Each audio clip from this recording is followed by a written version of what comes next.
Good evening. Due to the COVID-19 emergency, tonight's Committee of Adjustment hearing is being held via video conference and live stream video on the town's live stream webpage at oakville.ca. This is a hearing to consider applications for minor variance and consents held under the authority of the Planning Act. Please keep in mind the intent of this process is to review the application that is before the committee, listen to the evidence, and then make a decision.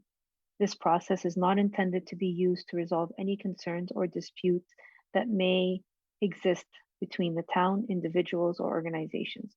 If a request for deferral is made and the committee grants such a request, the applicant and authorized agent must contact the Secretary Treasurer to schedule a new hearing date. In order to conduct an effective and efficient electronic hearing, we have adopted the following process. If you're watching the live stream of this hearing on oakville.ca and you wish to speak to an item on the agenda, you can call 905-815-6095. Again, the number is 905-815-6095. The phone number is also posted on the screen below the live stream page at oakville.ca. Staff will be standing by to take your call and provide you with further instructions to join the video conferencing. At that time, you'll be asked to provide your name, address for the record, as well as the item number that you wish to speak for. When the chair of the committee polls of interested parties, the Secretary Treasurer will unmute you when it is your time to speak. The applicant or agent will be given the opportunity to briefly explain to the committee the basis of this application and answer any questions that may arise. A maximum of 5 minutes will be provided for a presentation.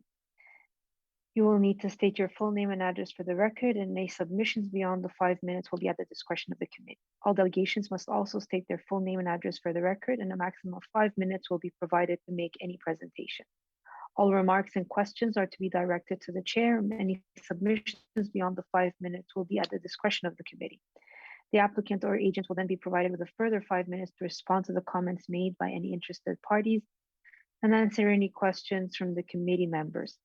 If the applicant or agent has any concerns found in the staff report, particularly with any proposed conditions, this will be the opportunity to advise us.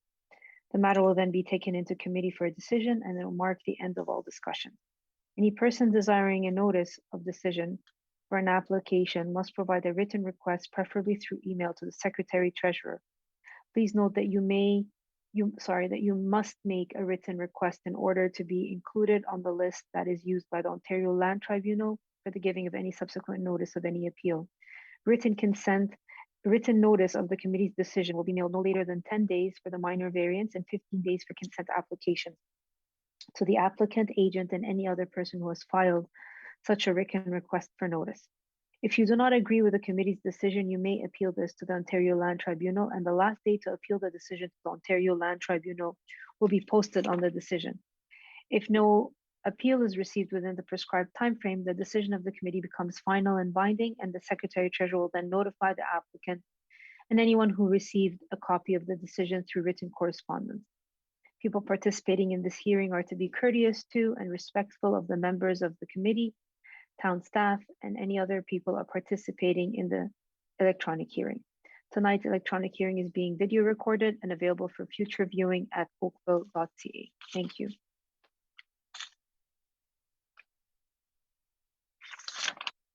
We have no regrets this evening. Do I have any declarations of pecuniary interest?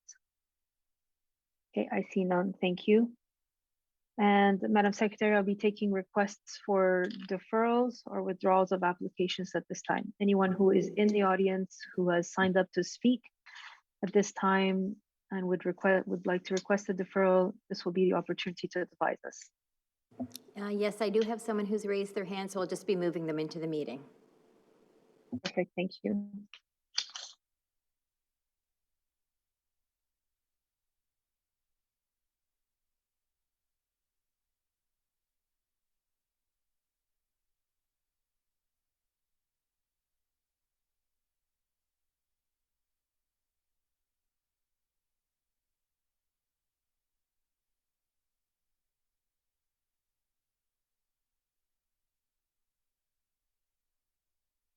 Yes, Ms. Murray, I see your hand up.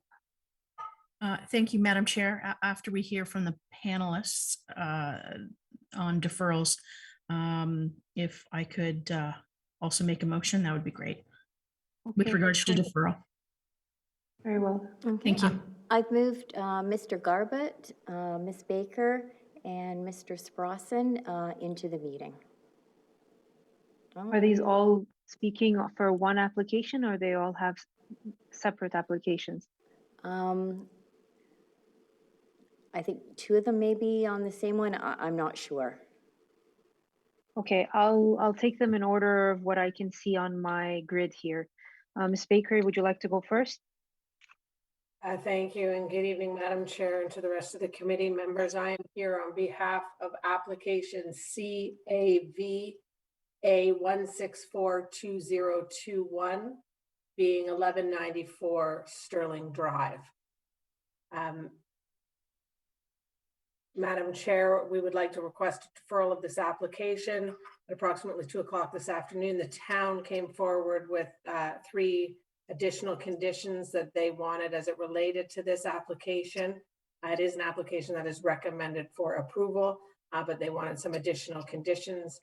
Unfortunately, I have been in court all day, and I just have not had the opportunity to have fulsome discussions and instructions from my client with respect to those additional conditions. Very well. So you'd like a deferral, and you'll set up a meeting date with the Secretary Treasurer when you're ready, correct?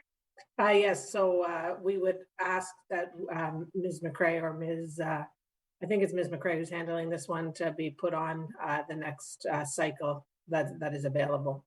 But if necessary, I can reach out to her directly by email. Okay, very well. Members, I'm in your hands. All those in support of a deferral? Okay, your application has been deferred, none opposed. Thank you. Have a good evening. Good evening. Okay, I have Mr. Garbett.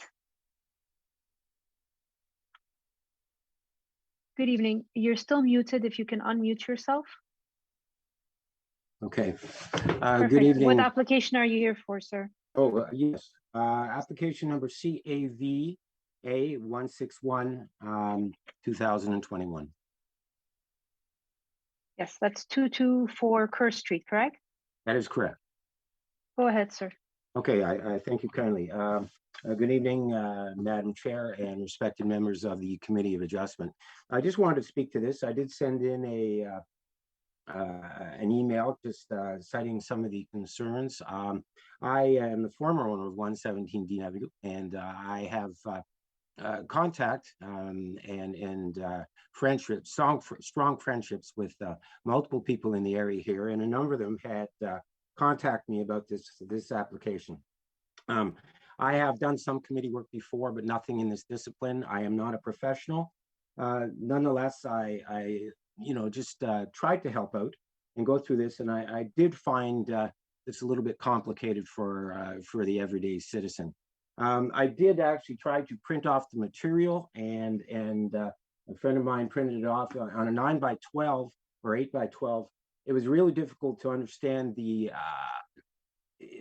nuances and look at the visuals of the 11 variances requested. I did call through to let me see here, Heather McCrae, and I spoke with clerk's office. I spoke with lots of people. I never was able to get through to the planner for the city.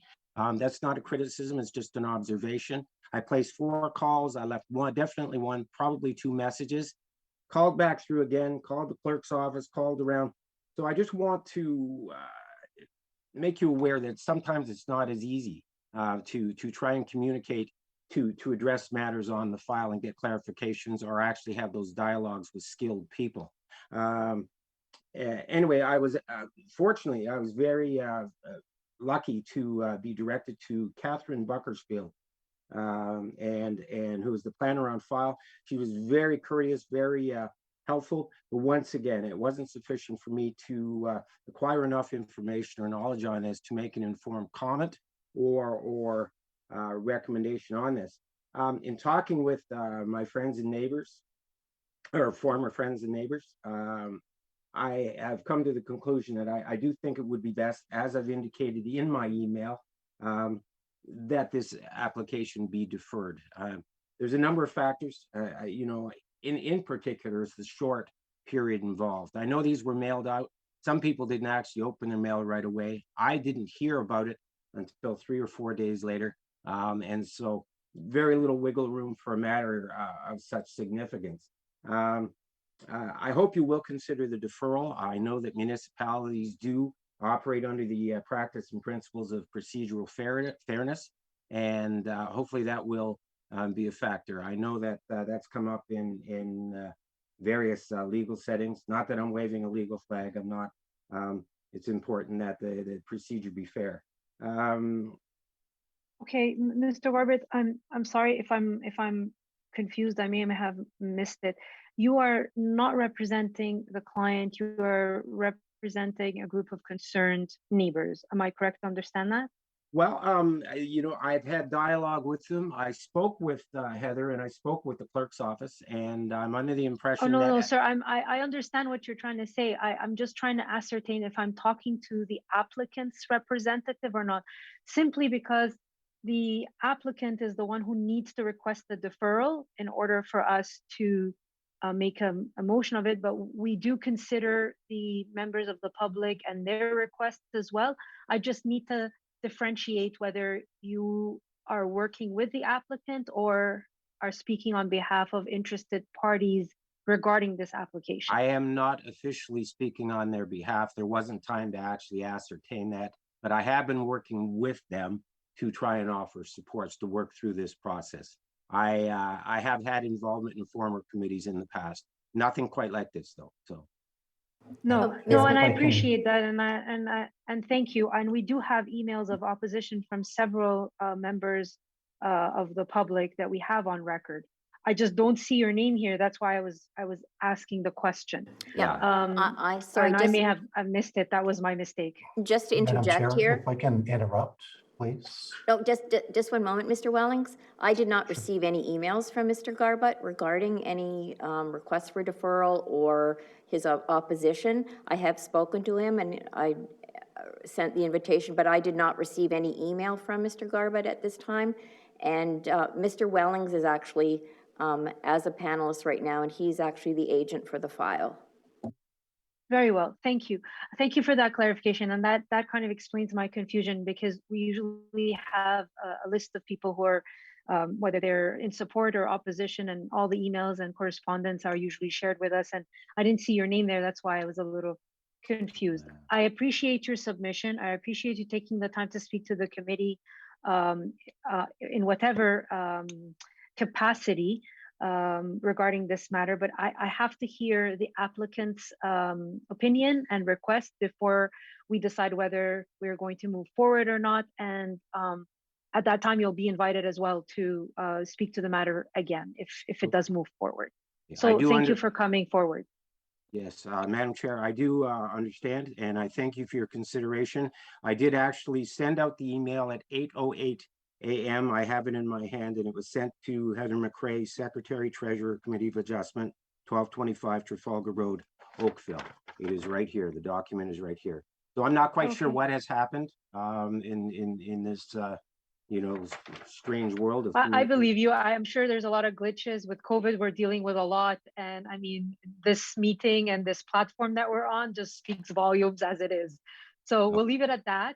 And I'll have Mr. Wellings chime in because it is his application. Yes. Go ahead, Mr. Wellings. Thank you, Madam Chair.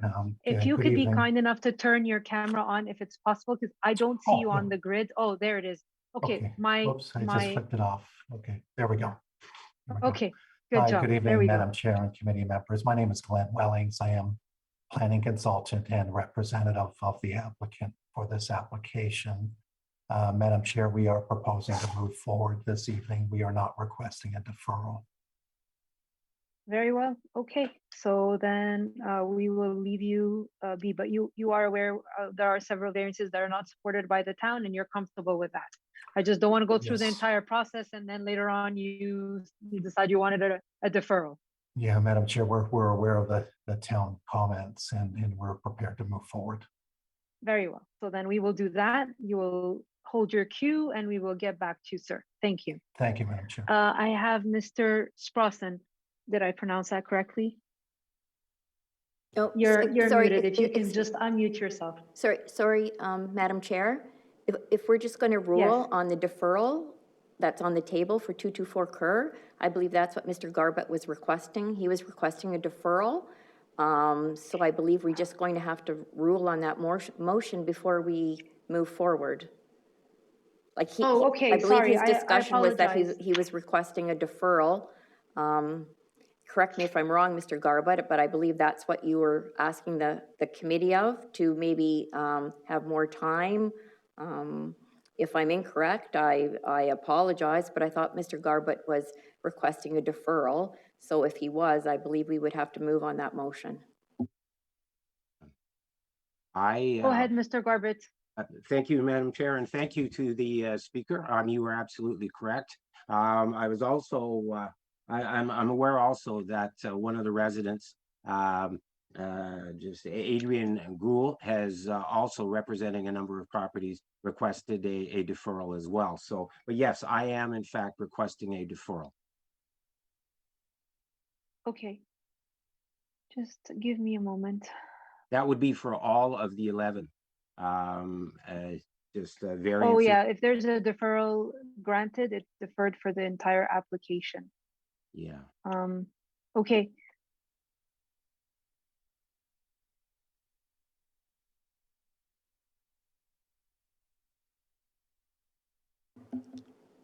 And I believe Ms. Murray is trying to get your attention as well. Sorry, I can't see everybody on the grid, and I'm just trying to pull up the file on 161 because I want to be sure of the other party that has requested a deferral in their letter, although they're not here to speak in person. Just to have everything correctly. I will get to you, just give me a second.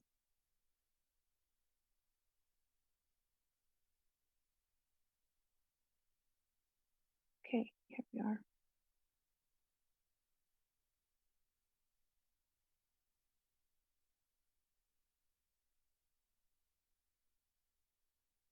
Madam Chair, would it help if you did not receive my correspondence? Would it help if I were to read you 2 paragraphs off of that letter?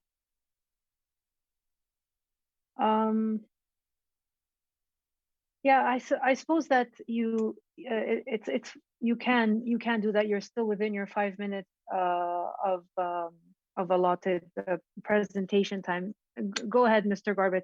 Okay, thank you very much for your flexibility. Hello, Heather. Thank you for your kind support yesterday. As per our conversation, I'm requesting an invitation to participate in this evening's video conference public hearing for Committee of Adjustment file and the appropriate number.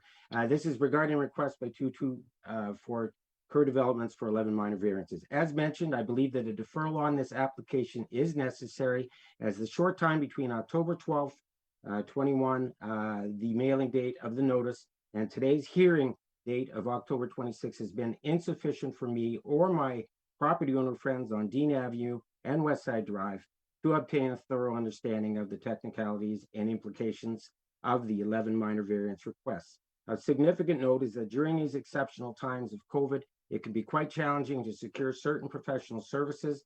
There has been insufficient time to secure the advice of an independent professional planner and a lawyer.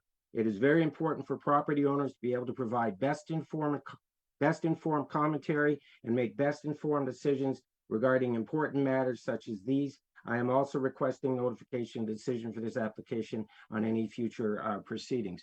I am going through a process myself, and I have had to actually go as far as 2 hours away from where I live to try and seek out proper legal advice in the appropriate discipline and a planner. I'm in the queue.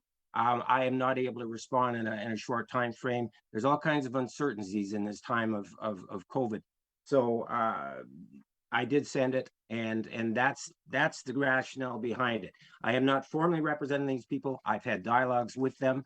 I am pleased that Adrian Gruhl has responded, and I'm under the impression that she also is requesting a deferral on behalf of several properties. Okay, thank you, Sorry, Barbara, Ms. McHale? sorry, go ahead. I Yes. believe there's another, Mr. Jonathan Sasso. He's also here regarding 224 Kerr, and I believe he may be representing a resident as well. Okay. Mr. Sasso, sorry. Good evening, Madam Where- Chair. Good evening. Can you hear me? Yes, I can hear you. I'm still looking for your image, but if Unfortunately, you have my video is being kind of wonky, so I'm just going to be using audio this evening. that's fine. That's I fine. Go apologize. ahead, sir. Yeah, so I'm the planning consultant for the owners of the property located at 126 and 130 Dean Avenue. I'm a professional planner and a senior planner for Humphreys Planning Group in the city of Vaughan. We also, while we take the position that if the application were to proceed this evening, we'd request refusal, but we also support a deferral of this application this evening. Very well. Thank you, Mr. Sasso, for your submission. Thank you. You're representing 126 and 130 of Dean Avenue. Dean Avenue. Yes. Thank you. Thank you. Thank you. Ms. Maria, are you still concerned about this application, or is it another application? No, Okay, go ahead. Madam Chair, I would have made a motion to defer based on deficient posting, public posting. Oh, so your request was for this application as well. This and two others. Okay, so in terms of this application, you feel that there was insufficient posting when you went around, there was no signage? The evidence was sent to Heather and Jasmina as to the insufficient posting.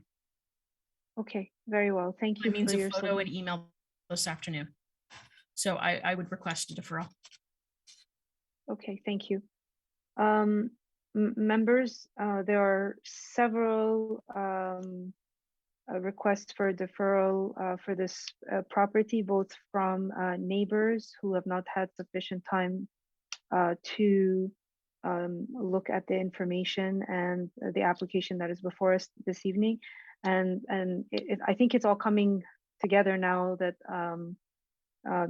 we feel like there's insufficient posting in the neighborhood that might have contributed to this issue. But in any event, we do have a motion to defer this application. All those in support of the deferral? Okay. Sorry, Madam Chair. All if I those could opposed? interrupt. Madam Yes. Chair, I believe you'd need to give Mr. Wellings an opportunity to respond to the issue of the insufficient notice. I thought Mr. Wellings was clear about moving forward, but thank you. Go ahead, Mr. Wellings, if you'd like to explain. Yeah. We don't hear you though. Madam Chair, can you hear me? Yes. Yeah, okay. Thank you, Madam Chair, committee members. Thanks, Mr. Tzlowski, for pointing that out. We've been very patient with this entire process. We've gone through a lot of work with the town to get to this point, and it's been one delay after another, and we're prepared to move forward. I would like a few more details on the insufficient posting because the sign was posted on the property, and so I'm not sure, and we provided photographs of that signage, so I would like a few more details on that. But I do note that most that have corresponded with the town were provided written notice from the town, and though they were within the circulation area of the town. So once again, Madam Chair and committee members, we don't support the deferral, but we would like to move ahead this evening. Okay, thank you. Ms. McCray, do you have the pictures that show the insufficient notice? I do, as well as, I believe the, one of the letters, I think that was just received this afternoon. I think in her letter, she said the sign was not posted, that it was on the ground. One of the residents had said that, but I can certainly see if I can forward the photo to Mr. Wellings from,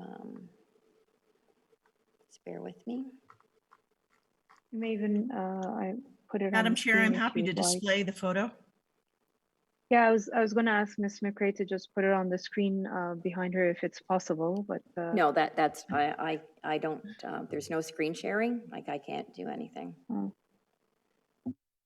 Yeah, I can't see anything. I'm sorry, sorry, but it's difficult to I'm see going to, Ms. I'm going to Murray. send it to all the members as well as Mr. Wellings. Just one moment. okay.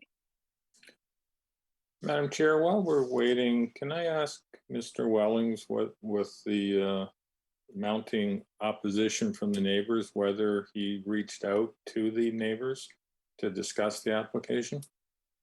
Yes, Through you, by all Madam means. Chair, through you, Madam Chair, to Mr. Tulowski.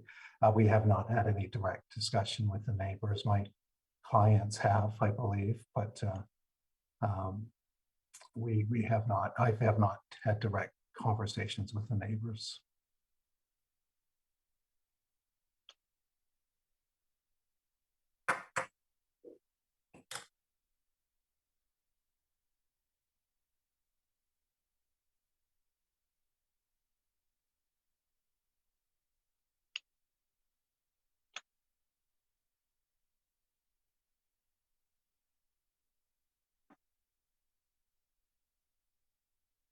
Okay, I've sent the emails to the committee members and Mr. Wellings of the pictures by Member Murray. I've received them, thank you.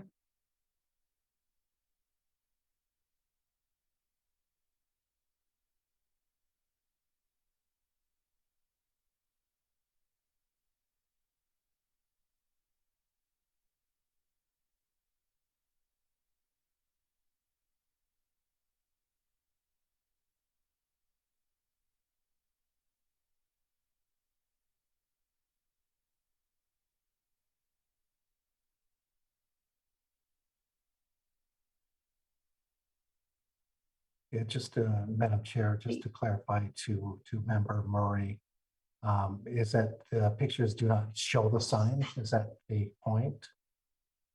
I'm looking at the photos and I'm just not understanding them. There's no clear signage according to our signage bylaw, which you received when you did the application. I'm happy to read it for you. We actually have it on hand for clarity. No, but I do know that we have provided photographs to Ms. McRae of the posted sign, so. To your knowledge, the posted signs were not there when Ms. Murray visited the property. To your knowledge, do you know when they were removed or perhaps blown away by weather?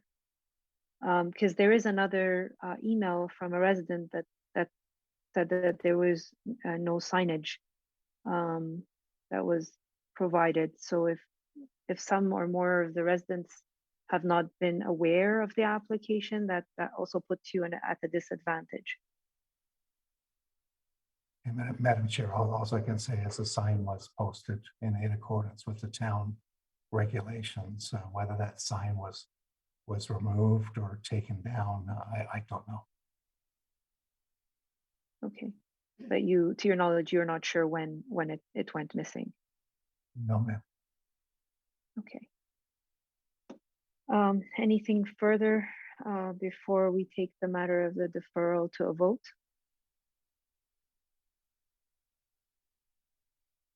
Okay. Mr. Hardcastle? Through you, Madam Chair, could Ms. Murray confirm when she was out on site and observed it? Observed there being no sign? Madam Chair, I can share with you the exact time. One moment. 1:48 p.m.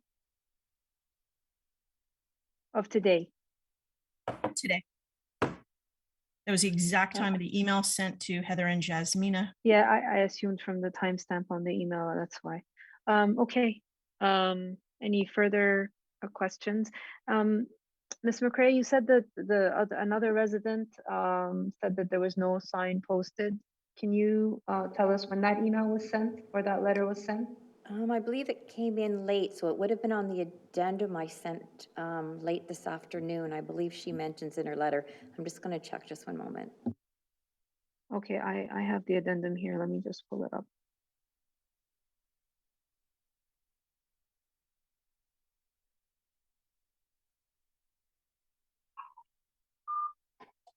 Madam Chair, I've just heard from my client, and my client saying the sign is still up on the property.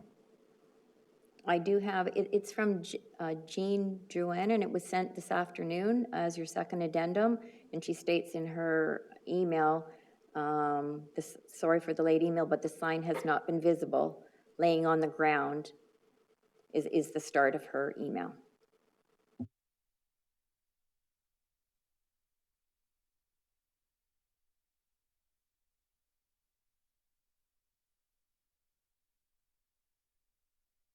Okay, well, we've heard everything from both parties. It's really up to the committee what they feel should be done. So we will just vote on the matter.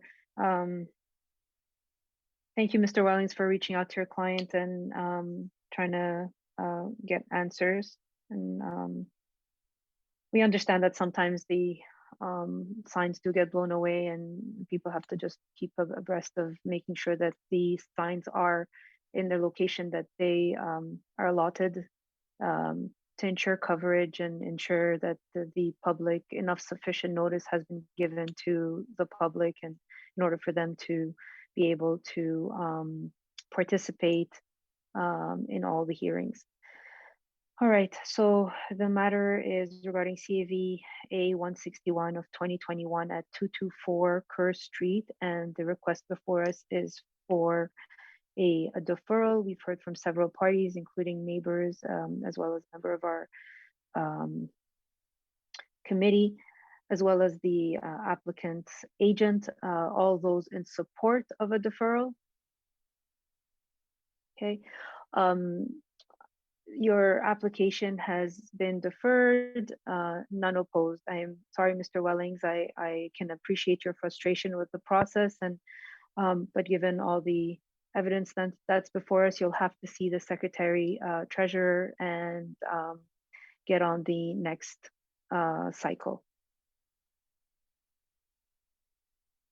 Thank you, Madam Chair, Committee. Yeah, very disappointing, this whole process. And we will be requesting to be on the next available agenda. Thank you, sir, and have a good night. You as well, Mr. Garbett. Thank you. Thank you so much to the committee. Mr. Sprossen,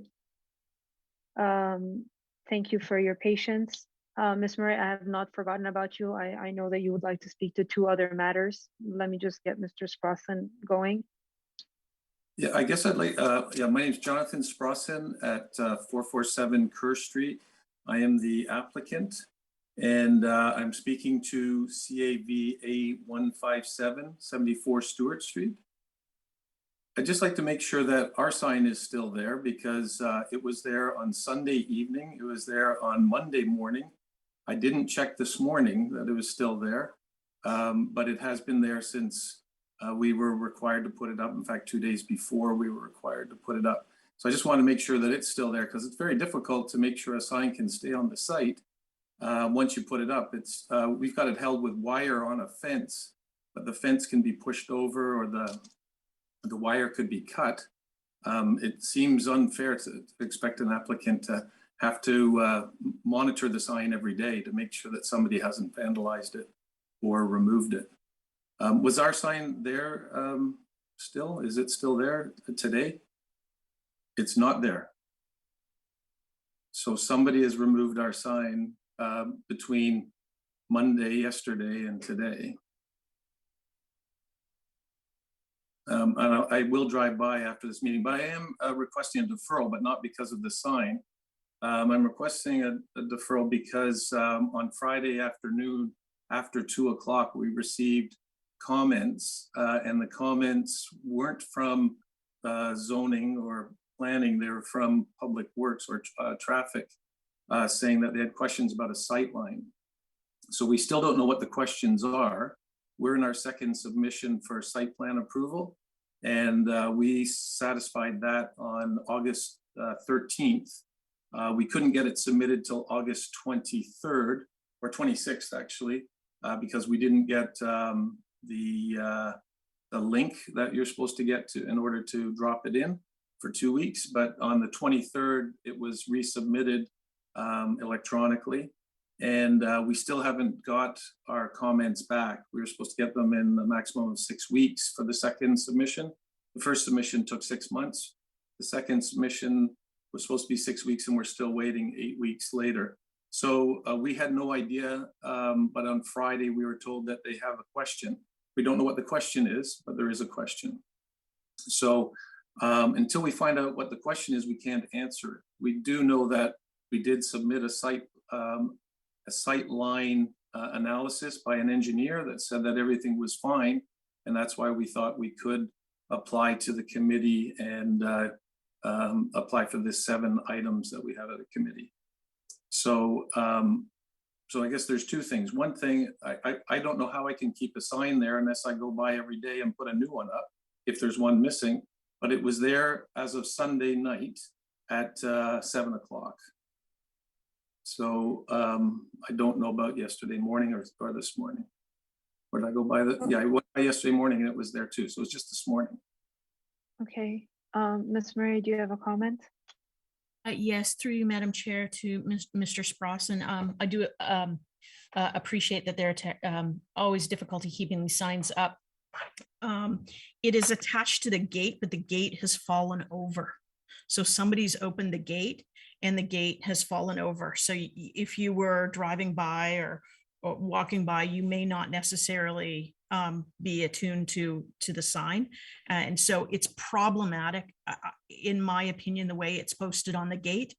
Often it's beneficial to post as you would post a real estate sign.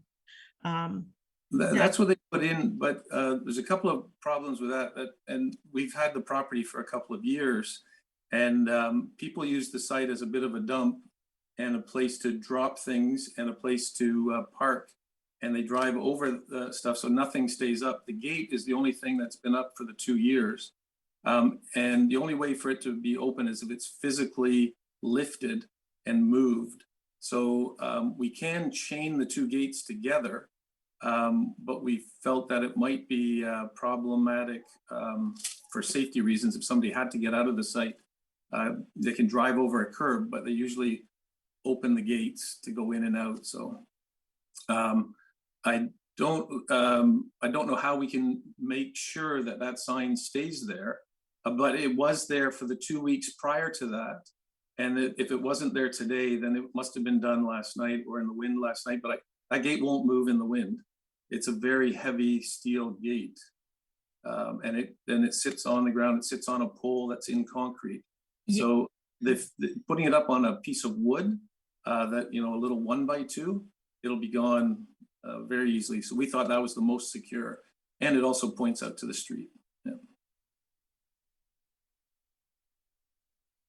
Okay, thank you for your explanation.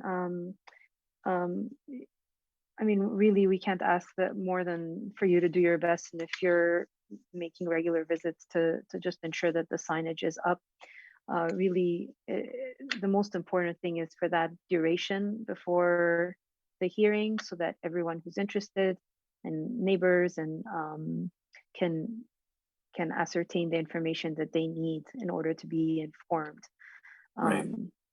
So, I mean, that's pretty much all you can do. And we know that most applicants don't do anything on purpose, and they want to be heard just as much as the next person. So just do your best. But as a matter of you requesting the variance, we understand that speaking with staff and ironing things out and getting all the questions answered will be beneficial for their support as well throughout the process and in the application. So I will take your request for a deferral and put it before the committee. All those in support of a deferral for CAV 157 of 2021 at 74 Stewart Street. Okay, then your application has been deferred, none opposed, and you'll get on the next cycle as soon as you've contacted Ms. McRae. Thank you very much, Madam Chair. Yeah, have a good evening. You're welcome.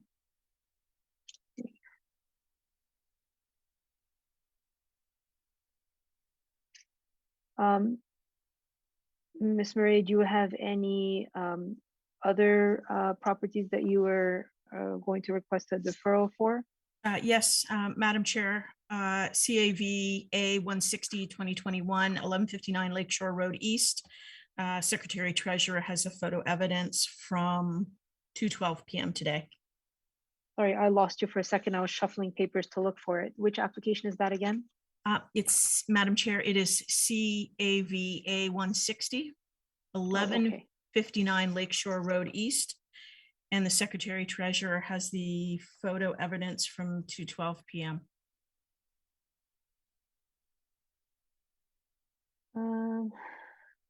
Did I see other hands? Mr. Hardcastle, yes, go ahead, sir. Thank you, Madam Chair. I would voice in that I was at the site and I unfortunately neglected to inform the Secretary Treasurer, but I was there on Wednesday and the sign was not present at that time. Okay, very well, thank you. Mr. Heather, I assume you're here for this application? Sorry, no, he's not. He's on the net. I okay. do apologize. Okay, who is here for this application? Well, yeah, I can only see a limited number of people. There's nobody raised their hand to speak to this application. I don't know whether the agent, there we go. Just one moment, I can move him in. Let's see if Mr. Rayed El Rawi is here. Yes, I'm just going to have him listed as.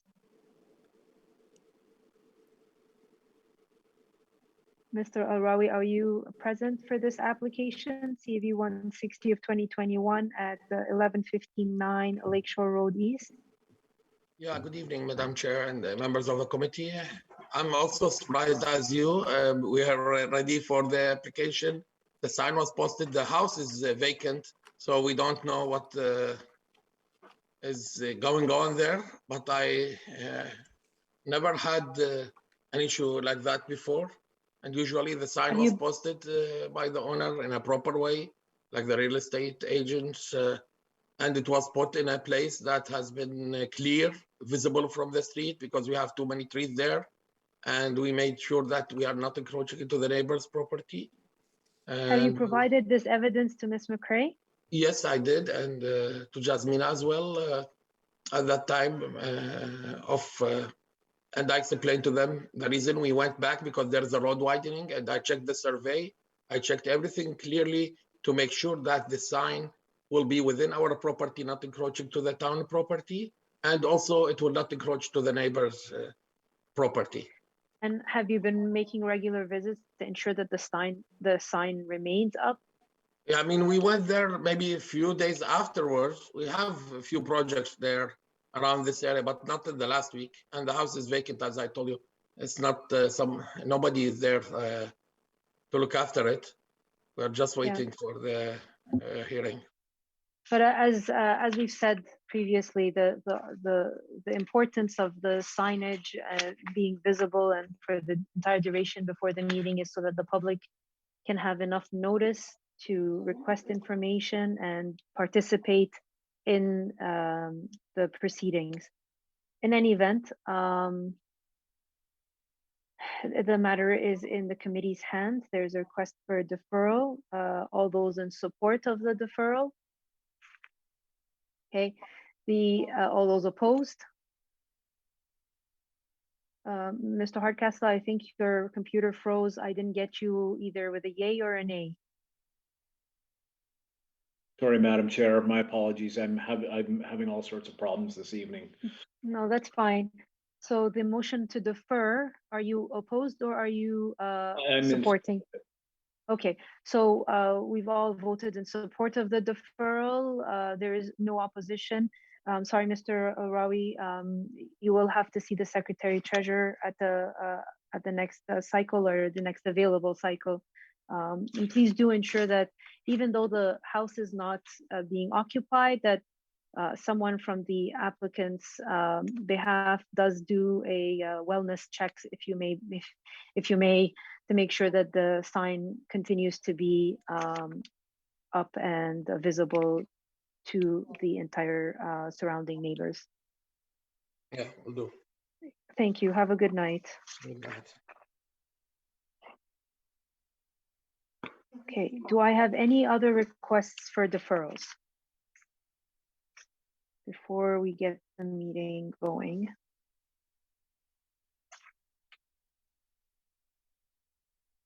Do you have anyone waiting, Ms. McRae? No, I do not see anyone else requesting a deferral. Okay, so just so that I've got all my ducks in a row, we have application CAV 157 deferred, application CAV 160 deferred, and application CAV 161 deferred, correct? Those are the three? No, and 164, the Sterling with Oh, Ms. yes, Baker at the and- beginning.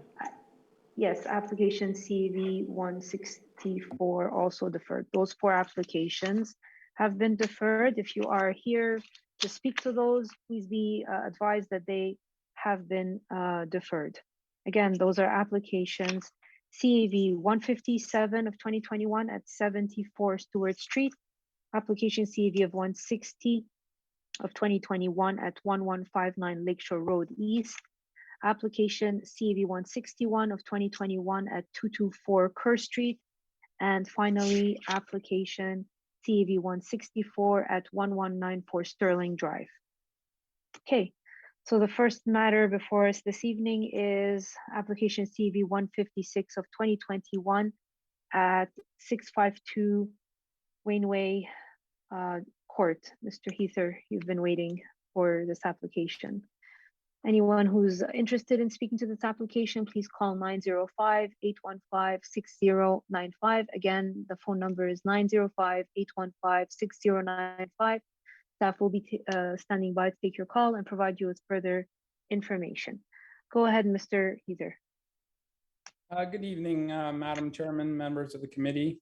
Jason Heater from HDS Dwell at 20 Gilmore Road in Plislinch. On behalf of my clients at 652 Wenway Court. Proposing a new 2-story home to be constructed, which requires a single RFA variance to the current bylaw. We have had consultation with planning staff and feel that we brought forward a concept that works well for both the site and the neighborhood in general.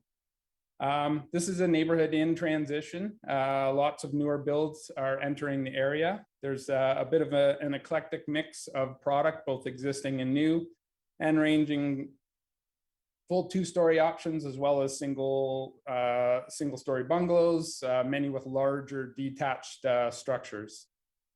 The variance we're seeking is for RFA. We're looking for an additional 14.7 square meters due to client program needs, in particular, the need for an accessible elevator in the home. The home itself has been designed and complies with all setback requirements, coverage, and height. Thus, the additional RFA really does not contribute to additional variances or overbuild conditions. The house has been designed with lower sloped roof lines, a mix of materials and planes, and a large single-story entry porch that stretches across the front facade of the home to help break up any perceived mass and conceal the additional RFA. Significant stepping of the home, in particular on the western side, also provides larger generous setbacks to the neighboring dwellings. The house relates well with the neighboring homes and does not project into rear yards of the homes, and in fact sits well in front of them while maintaining a proper alignment on the street front. I would like to note that we have read the letter on file from the neighbor at 640. I can speak to the trees that are mentioned. We are underway with the DESP process currently. There will be a requirement for compensation planting as part of that process. And I would note that many of the trees are in fact shrubs that are built up against the current home rather than full-size species. I think or I hope that you will find the proposal meets the 4 tests and results in a building that is compatible with the neighborhood fabric. I'll take any questions if there are any. Thank you, Mr. Heather. Are there any questions at this time from the committee members? Okay, I see none. Ms. McCray, is there anyone who's called in to speak to this application? And if Ms. Eileen Fung and Blair Ernest are in attendance, if they would like to speak? I do not see anybody with their hand raised to speak to this application. Okay, very well. If there's no one in attendance who's interested in speaking to CAV 156 of 2021 at 652 Wainwright Court, we'll take the matter into committee. Go ahead, Ms. Murray. Thank you, Madam Chair. Having conducted my site visit and reviewed the applicant's written submission, as well as the town's written staff report, which I note that the staff is in support of this application, having also taken into account the comments presented by the applicant this evening. And noting the one written objection from the neighbor with regards to 47.9% with when a maximum of 40 is permitted. I find that this variance is minor in nature, and I'm quite satisfied that the application meets all 4 tests under the Planning Act. I am prepared to make a motion to approve the application for the variance, subject to the following conditions, which would be that the dwelling be built in general accordance with the submitted site plan and elevations drawings dated 09/10/21, and the approval expires 2 years from the date of a decision if a building permit has not been issued. Thank you, Madam Chair. Thank you, Ms. Murray. Is there a discussion on this recommendation? See none. All those in support? Okay, the application has been approved, none opposed. Thank you, Mr. Eder. Greatly appreciated. Thanks for your time. Right.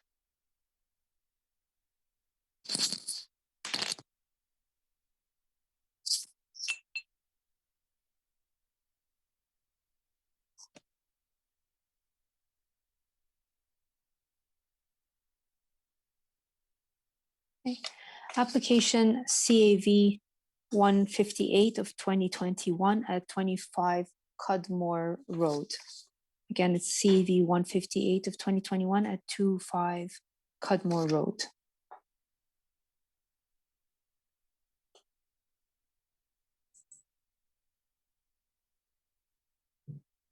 Madam Chair, members of the committee, my name is Ian Cunha. I'm representing the owners of 25 Cudmore Road.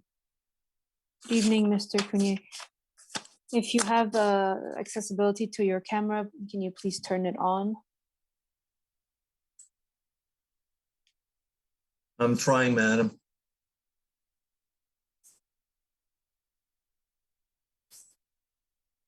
There I am. Very well. Go ahead, sir. We are asking permission to build a rear detached garage with dimensions of 7.62 meters by 6.48. There are 2 variances, which in my opinion are minor. We would like a 2-car garage with some space for storage of garden equipment and a lift to store an additional car. This backyard for 25 Cudmore meets the backyards of all the houses in the neighborhood. They're all, like, all the backyards are there, so it will not interfere with any view from the houses next door. My client has spoken to the immediate neighbors. They're all in, their opinion is that this is a good application, and I believe 4 of them have signed letters and sent to the committee. We agree to staff's request for the conditions if the committee decides to grant us this application. I can answer any questions if you have any. Very well, thank you, Mr. Cunha. Are there any questions or items of clarification? Ms. Murray, go ahead. Yes, through you, Madam Chair, to town staff. The applicant has indicated that there would be a lift, so it would be a two-car or 3-car garage. I'm a little confused on that point, number 1. And number 2, on an earlier application that has been deferred, there was reference to a car lift and garage, and the town was actually concerned about the lift or the proposal of a lift. So if I could hear from the town on that, that would be great. Thank you so much. Through you, Madam Chair, I cannot recall the exact application that you're speaking of, Ms. Murray, but in this instance, that I could presume that might have been due to a height issue or something. I'm not exactly sure, but at this point, staff don't have concerns with what's being proposed in terms of the height, the increase in height in garage area, which are the variances being requested at this time. I don't know if that's answered your question. Further, perhaps then to the applicant through you, Madam Chair, is this a 2-car garage or a 3-car garage? So this size-wise, it's a 2-car garage, but my client has a car that he uses not very often. It's like his toy, and he would like to be able to store it inside the garage. And the only way to do that would be to have a lift. And that's why we're asking for the additional 31 centimeters in height, was for the lift to fit. Okay. Any further questions, Ms. Murray? Through you, Madam Chair, to town staff, would that have to be indicated in the plans? I don't see the lift in the plans as part of the structure.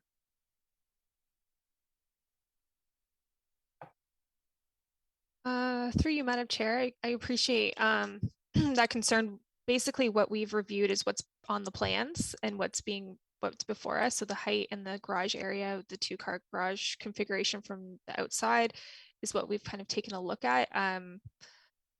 I'd have to inquire further on whether, if they wanted to have a lift, whether that need to be on the plans.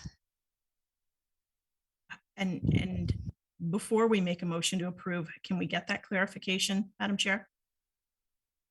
We certainly can, I suppose, if Ms. Catherine wants to take a moment. I don't want to speak out of turn, but is a lift considered something like you would, it's an accessory that you would put into your private garage that did not require a permit, simply like an HVAC or, I mean, I'm just asking for clarification. Maybe I can Go ahead, clarify. Mr. Kenya. Yes, go Yes, ahead. If this committee allows us the size and height of the garage, we still have to apply for a building permit. And at the time of the building permit application, we will have to show the lift and have all the specs for the lift and the support. Approved in terms of your structure. Correct. Okay, thank you for that clarification. Yes, Ms. Butterfield. Yeah, through you. So they would also, there'd be stacked parking space regulations that would need to be complied with under the zoning bylaw. So that would also, they'd have to have a parking space minimum 3 meters in width. And so they would have to comply with that. And as he mentioned at the building permit stage, that would need to be complied with. Okay, thank you very much. Yeah. Does that answer your question, Ms. Murray? I had no idea that we actually have stacked parking space regulations. So if I may, through you, Madam Chair, if we go back to CAV 161, which is deferred in town staff notes, staff are not in support of a variance related to stacked parking spaces at this time. So through you, Madam Chair, in that instance, it's a different scenario where it's in a parking garage for a mixed-use building, and they haven't, in that instance, we needed more information from them in terms of what was being proposed on those parking spaces. And for a single detached dwelling, there's a different regulation that's at play. So that would be, it's a different scenario between those 2 applications. Thank you. Yeah. Okay. Thank you, Ms. Butterfield. If there are no further questions, who would like to move a motion? Go ahead, Mr. Flemington. Thank you, Madam Chair. I just, having reviewed the applicant's written submission, as well as noting that the town staff report is in support of the motion or of the application. Also, having taken into account the presentation this evening by the applicant's agent, as well as noting that there were 4 letters of support for the application, as well as just noting the conversation or points made by my colleague with regards to the lift. I am comfortable based on, the aspect of the lift complying with the building permits and bylaws when that is being submitted. So as a result of that, I am in support of the motion as applied for. I do find that it does meet the 4 tests of the Planning Act. And I would like to move that motion with the following 2 conditions. One, that the accessory building be built in general accordance with the submitted site plan and elevation drawings dated September 9th, 2021. And 2, that the approval expires 2 years from the date of a decision if a building permit has not been issued for the proposed construction. Okay, thank you, Mr. Flemington. Is there discussion on this recommendation? Okay, I see none. All those in support? Okay, the application has been approved, none opposed. Thank you very much. Good night. Thank you. Good night.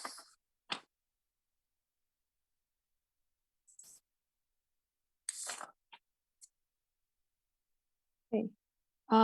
Application CAV 159 of 2021 at 28 Barringham Drive. Again, it's CAV 159 of 2021 at 28 Barringham Drive. If you are interested in speaking to this application, please call 905-815-6095. Again, the number is 905-815-6095. And the phone number will be posted below the screen at the live stream at oakville.ca. Mr. Ricci, good evening. Go ahead, sir. Thank you, Madam Chair and committee members. My name is Gus Ricci. I'm the architect and agent for the application at 28 Barringham Drive. The application is for a new 2-story infill dwelling in a fairly established neighborhood in southeast Oakville. If you've toured the area, you'll notice that there's been quite a bit of construction in the area, especially the 2 adjacent homes to the south at number 22 Barringham and to the north at number 36. Fairly recent constructions and sizable homes. So the application before you is for 2 variances. We've actually been, just from way of history, we've been including planning staff in the process of developing the project. We originally sent a set of drawings to planning staff earlier in the year with a residential floor area of about 34.74%, which was obviously a variance. We also needed a variance on building depth, and we also needed a variance on the building height. Once we got back feedback from planning staff, we were able to reduce the residential floor area to 33.05%, which is one of the variances we're asking for this evening. We still have the building height variance of 9.2 meters. Dealing with the existing topography, the property basically slopes from the front property line up to the home. So we're kind of fighting the established grade or the current grading, but we've been able to design the home in such a way to reduce the mass and the volume of the roof line itself. If you look at the elevations, you'll notice that the house is not really a roof type house where the roof is a dominant feature of the home. And the other item is that there's only a portion of the roof that's above the 9-meter allowable. So again, we think the variance for height is not going to create a drastic impact on the street by any means, especially considering the houses on either side. The other item that we had first proposed to planning staff was a requirement for a variance on the building depth, but having made some design changes to the home, we were able to eliminate that so that the new building depth is 19.71, well below the 20-meter maximum. So we feel we've accomplished changes that are positive, and that the house will meet the design intent and the 4 tests of the Planning Act. You'll notice on the north side of the property, we have significantly more than the 4.2 meter required side yard. We meet all the other side yard and rear yard setbacks and front yard setbacks. We feel the home sits quite nicely into the context of the neighborhood. Our client did canvass the area and was able to receive letters of support from, again, the home to the south at number 22, the home at number 36 directly to the north, across the street at 35 Berringham, and just around the corner at, I believe, 1057 Argyle, pardon me. If you have any questions, I'd be more than happy to answer your questions. Thank you. Thank you, Mr. Ricci. Are there any questions or items of clarification? Okay, I see none. If there is no one in attendance who would like to speak to application CAV 159 of 2021 at 28 Berringham Drive, we'll take the matter into committee.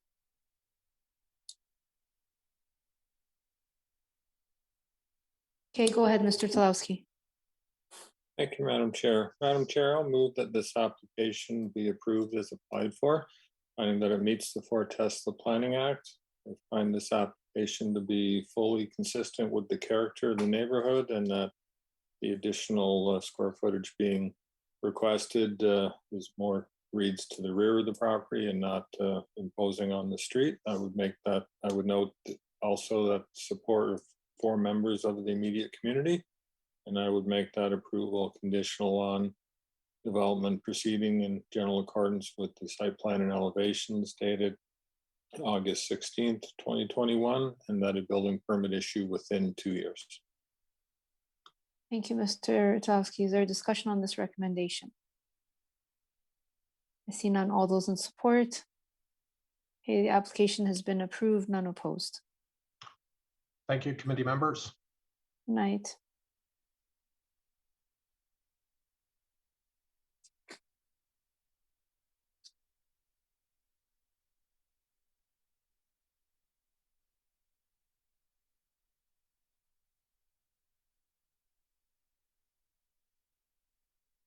Okay, application CAV 162 of 2021 at 2491 Yarmouth Crescent. Again, it's CAV 162 of 2021 at 2491 Yarmouth Crescent.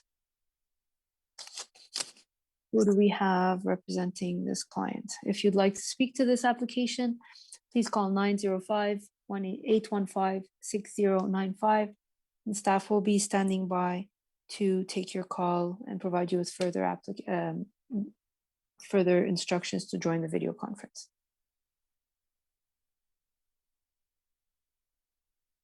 Who is the agent for this application? Oh, sorry, Mr. Cousins it has been moved into the meeting. Okay, very well. Go ahead, Mr. Cousins. Good evening, Madam Chair and committee members. My name is Mark Cousins, owner of 2491 Yarmouth Crescent. I'm speaking to file CAV A162-2021. Just a quick overview. The variances being requested are ultimately for a change of use of an existing in-law suite to an accessory dwelling. And to use the existing structure as it is, we're deciding to apply for 2 minor variances rather than going through construction and modifying the exterior of the structure. Could go to slide 2. So the first variance is to increase the maximum allowable floor area from 75 square meters to 101 square meters. The in-law suite, as it is already, is 75 square meters, the maximum.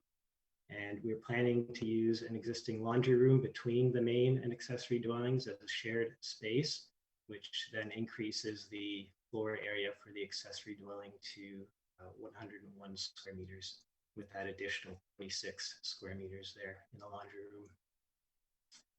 And with this increase in floor area, the accessory dwelling still remains subordinate to the main dwelling. It will have no negative impact on the adjacent or surrounding properties, and I believe it is minor in nature. We could go to slide 3, please.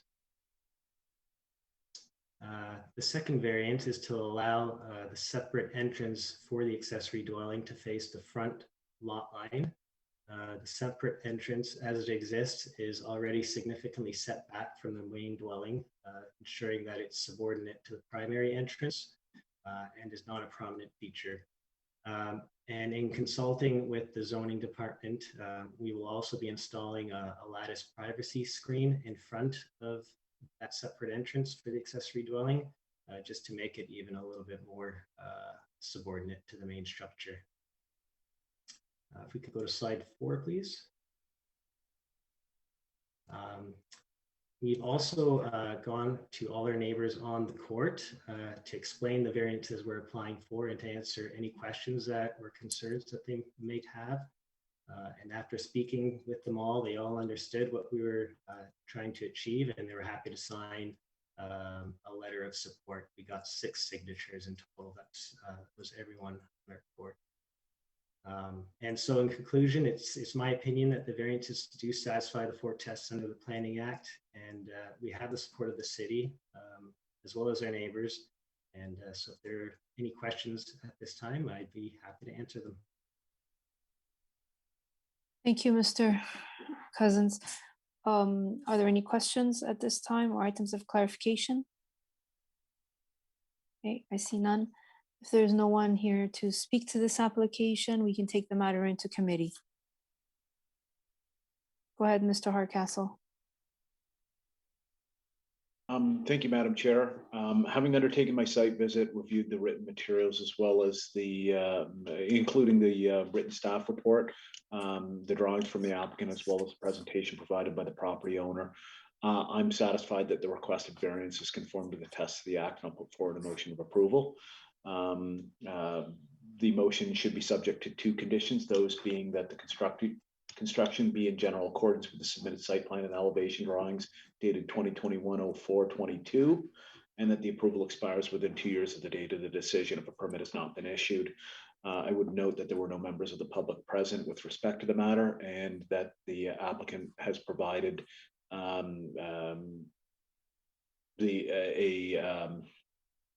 list of supporting residents. Thank you. Well, thank you, Mr. Hardcastle. Is there discussion on this recommendation? I see none. All those in support? Okay, application has been approved, none opposed. Thank you, Mr. Cousins. Have a good night. Thank you very much. You have a good night too.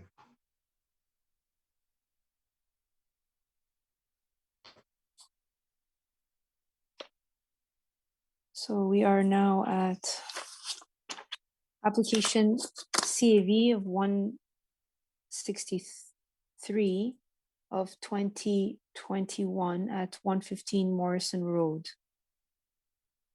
Again, it's application CV 163 of 2021 at 115 Morrison Road. If you're interested in speaking to this application, please call 905-815-6095. You will be given instructions to join the video conferencing at that time. Who do we have here? Mr. Barrett. Yes, good evening, committee members, Madam Chair. Graham Barrett, agent for the owners, 115 Morrison Road.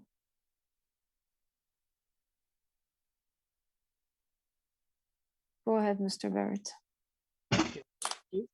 I'm here to request 2 minor variances from the zoning bylaw in order to permit construction of the replacement attached garage. The existing garage will be demolished. The proposed variances are for the side yard setback, 1.79 meters proposed, where 4.2 meters is required, and garage floor area, 66.42 meters squared proposed, 56 meters squared maximum. These are being requested to build an adequately sized 2-car garage with additional storage space and an attached shed structure at the rear. The subject property is listed for potential cultural heritage value. This is only for the existing dwelling and not the garage. This has been confirmed through conversations with heritage staff, and no changes are proposed to the 109-year-old dwelling, and the proposed garage has been designed to be in keeping with its character. Now, I've read the staff report, and I was admittedly a little surprised to learn they were opposed to the variances. Now, at that time, the design for the garage projected out at the front and encroached into the required tree protection zone of a private tree. The garage setbacks were 2.73 meters at the northwest and 2.03 meters at the northeast, and that's to the side lot line. And a few additional variances for garage projection and front yard setback were required. These have since been eliminated. At that time, we were advised to consider adding on at the rear of the garage rather than the front, and there was no mention of the side yard setback. This was more preliminary and unofficial review, granted, but the side yard was not identified as a concern at the time, so the plans were revised accordingly. In my cover letter, I said that I had been advised that staff had no concerns, but clearly I was mistaken, so apologies for the error. I was also somewhat surprised to read that staff had concerns about the garage area, as the additional floor area will be located at the back of the structure, not visible from the street or the public realm, as recommended, and well screened by an existing hedge and fence for the adjacent neighbor. I understand that their objection to this variance is because it contributes to the side yard setback issue, but the side yard setback variance is necessary to provide 2 parking spaces of 3 meters in width. I've included a site plan and garage plan showing the parking space dimensions. It should be a part of that package on pages 3 and 4. So, yes, that's a plan of the garages. So you can see to fit 2 parking spaces side by side, we're going to be encroaching into that required side yard setback. Basically a 2-car garage in this style, which is essentially an update to that which is existing when viewed from the street, would not be possible if the required side yard setbacks were complied with. Now, a small portion at the rear of the garage could be stepped in to increase the side yard setback at the kind of northeast side, that storage area located behind the parking spaces. But this would have no real impact on this garage other than removing usable space and leaving a small amount of unusable landscaped open space between the garage and the hedge. As for that hedge, it will remain. The owners have every intention of maintaining and protecting it. It provides nice screening between their home and their neighbors. It's quite important to them to keep that. I also think it's important to note the existing garage, which is small and requires replacing, doesn't really fit 2 modern vehicles and doesn't comply with the required side yard setback as existing. It's 4.12 meters from the side property line and down to 3.7 at the northeast, where 4.2 meters is required. Looking at the survey or the site plan, the adjacent home at its closest point is set back 4.33 meters from the side lot line. So the separation distance between dwellings, again, at its closest point would be about 6.12 meters or over 20 feet. And there's a fence and the aforementioned hedge, of course, separating these homes. So the owners have been very considerate of their neighbors and have spoken with several of them throughout this process. I've submitted 5 letters of support from nearby residences, including both adjacent. And of course, the most important is likely the owners of 123 Morrison Road, immediately next door, who stand to be the most impacted by this proposal. And my clients, of course, appreciate their neighbors' support in this. And I appreciate the input from staff, but in this instance, I respectfully disagree. I believe the side yard setback variance is in fact minor, and it's mitigated by the hedge and the separation distance between homes, and of course, the neighbor support. The garage area variance is minor and accounts for 10.42 meters squared of extra garage space for storage, or approximately 112 square feet. And when this structure is built, it will not be visible to anybody but my clients and will present no adverse effects to neighbors or the streetscape. And considering the size of this rear yard, no real impact on soft landscaping, green space. So I believe this proposal passes the 4 tests, and I'd be happy to answer any questions you have, and thanks for your time. Thank you, Mr. Barrett. Are there any questions or items of clarification at this time? I see none. Oh, go ahead, Mr. Hardcastle. Thank you, Madam Chair. Could I ask the Secretary Treasurer to please put up the presentation, particularly the interior floor plate of the garage area, while I ask a question of staff? Catherine,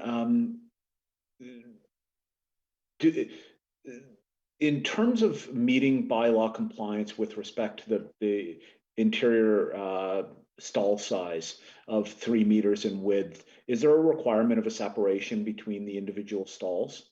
I just note that there are areas hatched within this garage space that separate the two spaces.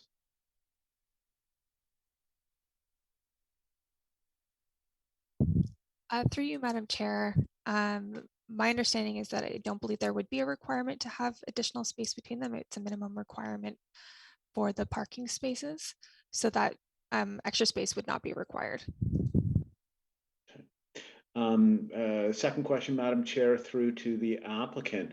Can you advise how much space there is adjacent to the individual parking spaces and between them? Is there an opportunity for efficiency here? Well, you broke up there on when you were asking the planner a question, so I missed some of that, but I think I know what you're getting at. And the separation between the spaces, if you note, there's 2 garage doors, right? And sort of a pillar in between, which is very similar to what is existing. And that was important to the owners. So I think if we were to have 2 parking spaces with no separation between them, it would have to be unobstructed.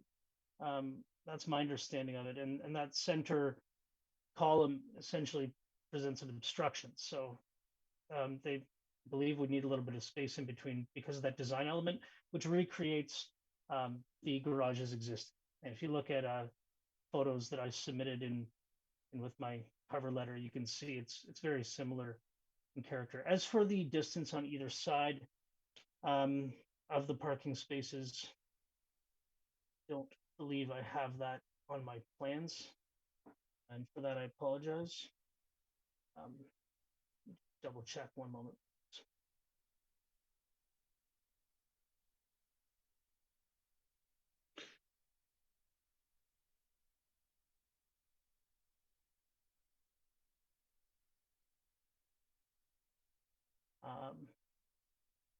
No, I apologize. I don't have that exact area between the parking space and the walls, but it looks to me to be maybe half a meter at most on each side.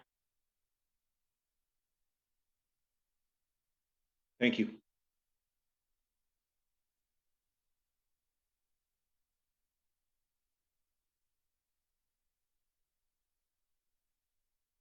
Mr. Towski, go ahead. Thank you, Madam Chair. Question to staff. I'd like to better understand your objection to this application. When I compare the applicant's drawing to the photograph of the existing house, other than the peak on the garage, I find it very difficult to see the difference between what exists and what is being proposed, other than it's going to be 1.5 meters closer to the interior side yard. And I don't see that that's even going to be perceivable in general. And picking up on Mr. Hardcastle's comment, but from a different way, I find the 2 separated garage doors to be a desirable situation here.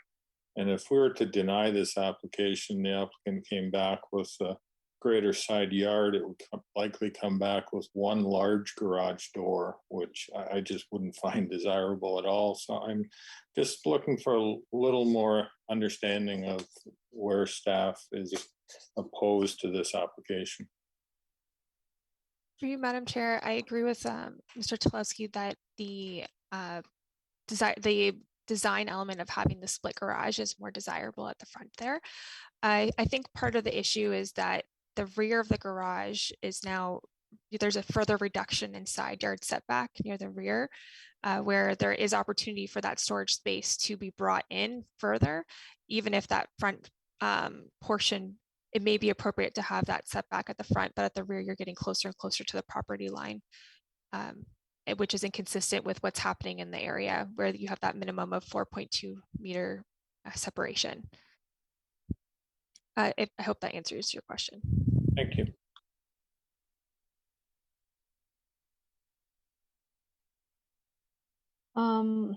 Can we put up the plan again, the actual drawing?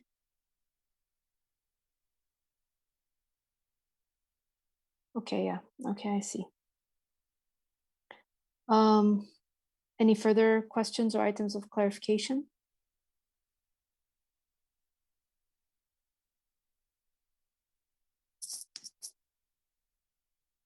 Ms. Murray, go ahead.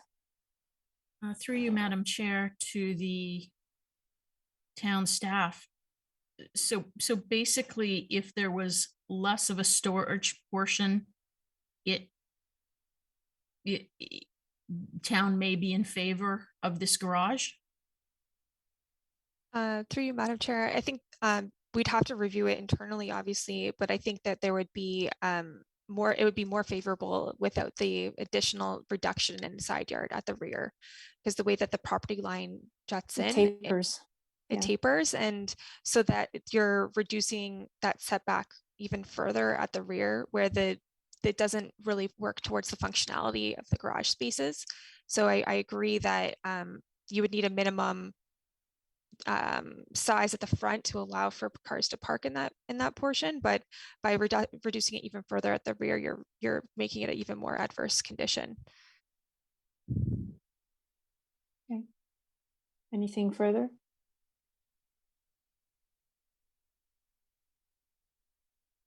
Mr. Barrett, any further comments?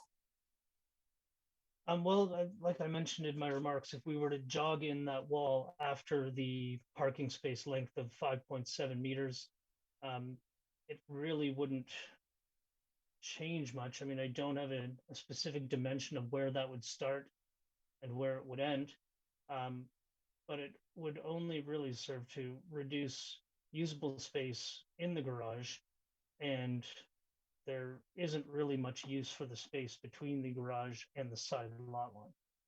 So, and I think further back in that section of this garage, if viewed from the street, I'm not even sure that you'd be able to tell a difference. Okay, thank you very much.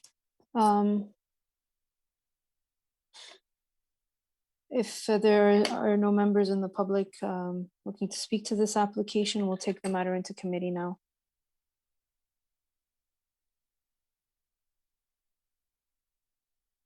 Who would like to move a motion?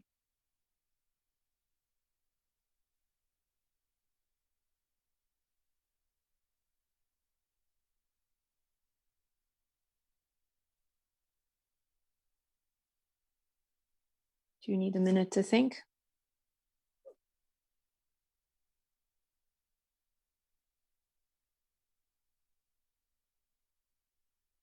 My pad is dying on me, so I need to connect you before I lose everyone. Okay, did I see a hand up? Hello? Go ahead, Ms. Murray. Through you, Madam Chair, having conducted my site visit, reviewed the applicant's written submission as well as the town staff's written staff report, which I note the staff is not in support of variances number 1 or number 2. I put forward a motion to deny the application. Thank you. Okay, so the motion to deny, all those, and is there a discussion on this recommendation? Okay, I see none. All those in support of the denial? Okay, all those opposed? All right, so the motion to deny fails. Who would like to make another motion?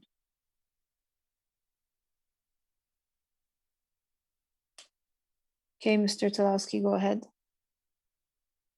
Thank you, Madam Chair. Madam Chair, obviously, I'm going to move that the application be approved as applied for.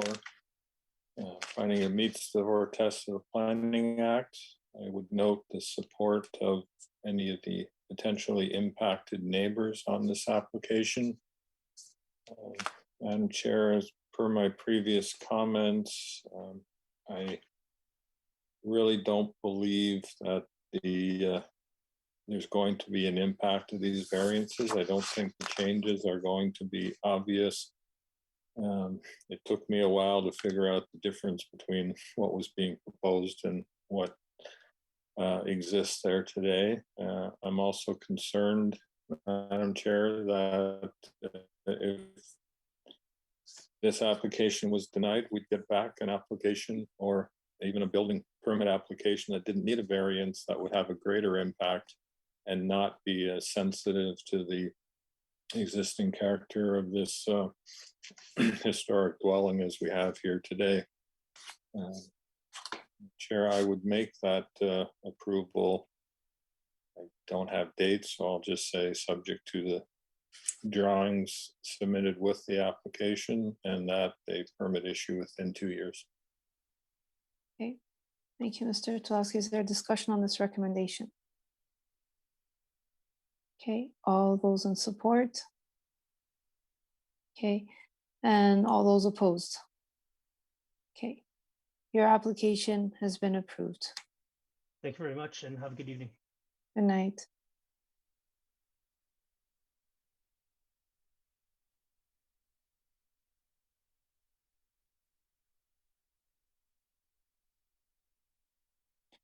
Okay, application CAV of 117 of 2021 at 177 Dorney Road. This was revised from August 10th of 2021. Again, it's the application CAV 117 of 2021 at 177 Dorney Road. And this was revised, deferred from August 10th. If there's anyone who'd like to speak to this application, please call 905-815-6095. Again, the phone number is 905-815-6095. Staff will be standing by to take your call and provide you with further instructions at that time.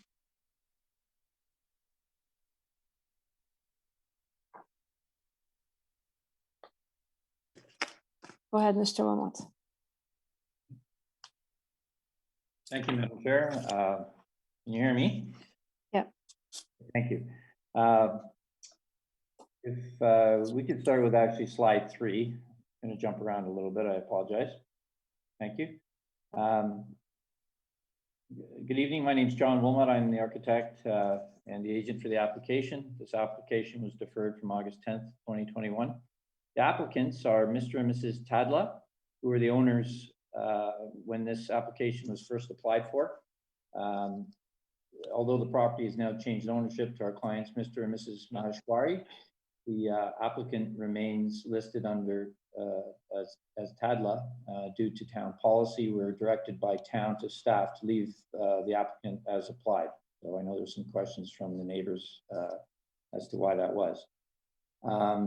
Knowing that presentation time would be limited this evening, we prepared a written document explaining the nature of the variances and the arguments supporting the variance requests. I trust the committee has reviewed those, so I don't intend to regurgitate all that document, but I'll summarize a few points that we brought forward. Maybe go to slide 1, please. Good, thank you. Good. So our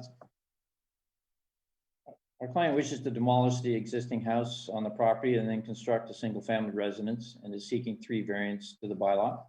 First is to permit an increase in the garage floor area of 62.28 meters squared, where 56 is the requirement, the maximum permitted. Secondly, to permit a reduced northerly side yard of 3.9 meters, where 4.2 is permitted. and to permit an increase to the maximum allowable residential floor area to 31.8%, where 29% is the permitted maximum. Our submission is that the variances are minor in nature and collectively meet the 4 tests under the Planning Act. We've, since deferring the application, we have worked extensively with town staff, planning staff, to address any concerns that they identified previously. Modifications, as detailed in our written submission, included increasing the setback on the side yard, reducing the garage area, and reducing the RFA. One of the variance requests from the previous application for height was eliminated. And now planning staff have supported all the variance requests. And just in the graphic, it shows item number 1 is the location and area of the garage.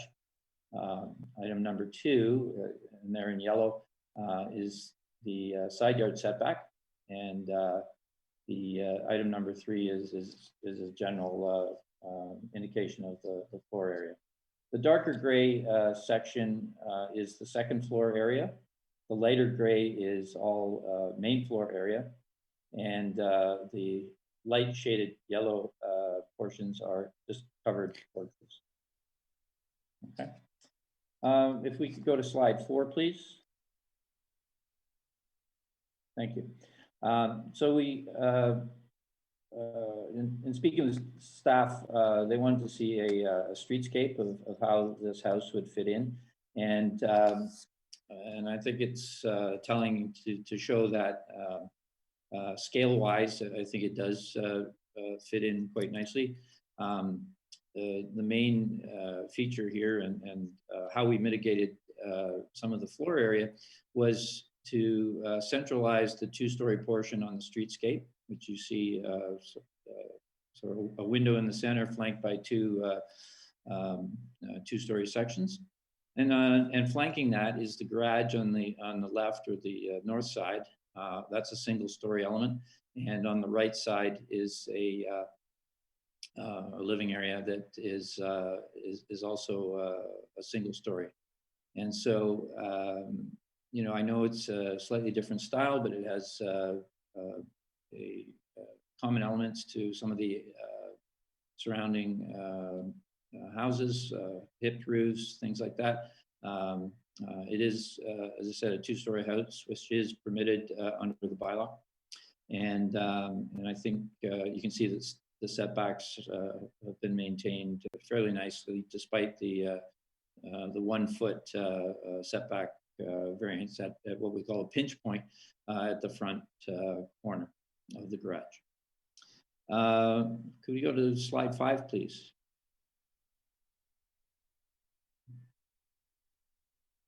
Thank you. This may be a little challenging to read, but I also wanted to put this up to show that from in context to the 2 adjacent properties, that our footprint is no larger than either of them. The front yard setbacks are very consistent. The side yard setbacks are consistent. The rear yard is consistent with the other dwellings.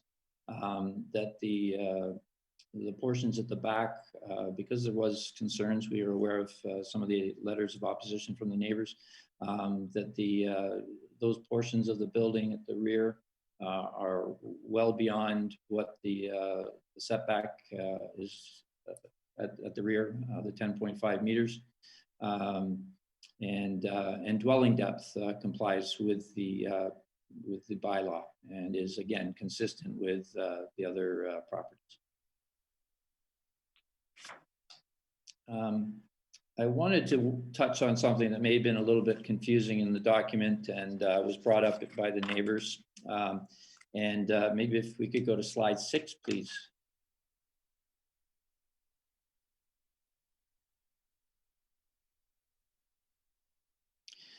Thank you.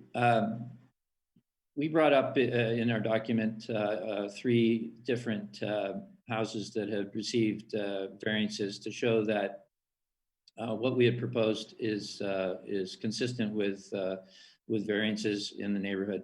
The first one is the house to the south that built about 5 or 6 years ago was actually requested a much larger residential floor area requirement. It's a full 2-story house, and it is consistent with the size of what we're proposing. 158 Claxton, which is under construction, maybe a little farther along now, it was approved by the committee as well. I want to point out that I don't think this is an excellent example of what is going on in the neighborhood, but it does tell that 2-story houses are allowed. And the point I was trying to make was that I think that we've done a better job in trying to mitigate the impact of the massing on the streetscape. Whereas a house like this is full 2-story throughout its entire footprint.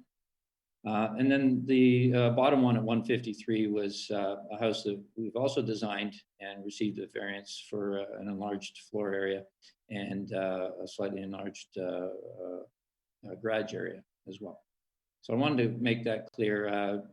Some of the neighbors didn't want to see, especially number 158 Claxton, they didn't want to see a house like that. And my point to show this was that we had provided mitigating factors, mitigating designs with the slope roofs on either side.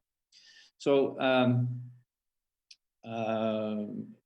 essentially, I'm happy to move on to hear if there's any speakers in opposition, and I'd be happy to answer any questions. But in conclusion, I just respectfully submit that the house as we've proposed it is suitable development, and we ask the committee to approve the variances in concurrence with the staff report who are supporting the application.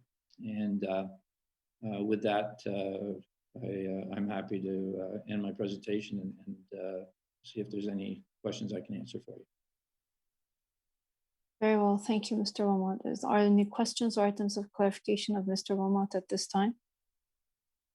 Okay, I see none. Is there anyone waiting to speak to this application, Ms. McCrae? No, there is not. Okay. With that, if there are no items of clarification and there's no members in the public that would like to speak to this application, I do note that we have the letters of opposition and we have read them. Who would like to move a motion? Go ahead, Mr. Flemington. Thank you, Madam Chair. I'd like to thank the applicant's agent for the presentation this evening and for working on the revisions from when the application was deferred from our previous meeting back in August, noting that there were a number of changes that were made to the application that I find have made this application meet the 4 tests of the Planning Act, find that it's minor in nature and keeping with development in the neighborhood. I do want to note that the staff's written report is in support of the motion. And as well, I want to also note that there were no one at the presentation that was speaking against. However, I will note that there were 6 letters of opposition that had been previously submitted. And that, I think that's it. So I am in support of the motion, as I did mention, and I would like to move the motion be approved as applied for with the following 2 conditions.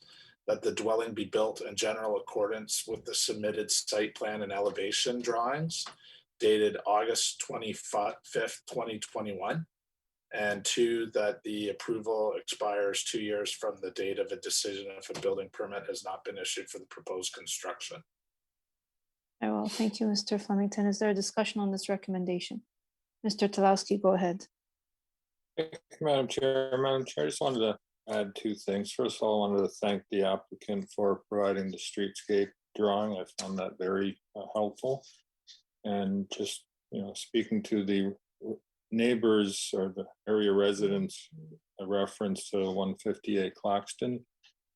If this application looked like 158 Claxton, I wouldn't be supporting it, but this is definitely not in the same nature of 158 Claxton, which again, thank the applicant for that. Any further comments or discussion points? I see none. All those in support of the application? Okay. And your application has been approved, none opposed. Thank you. Thank you, Mr. Palmer. Good night. Good night. Okay, we have minutes for October 5th to confirm. Ms. Murray confirms. And I believe the last item is motion to adjourn.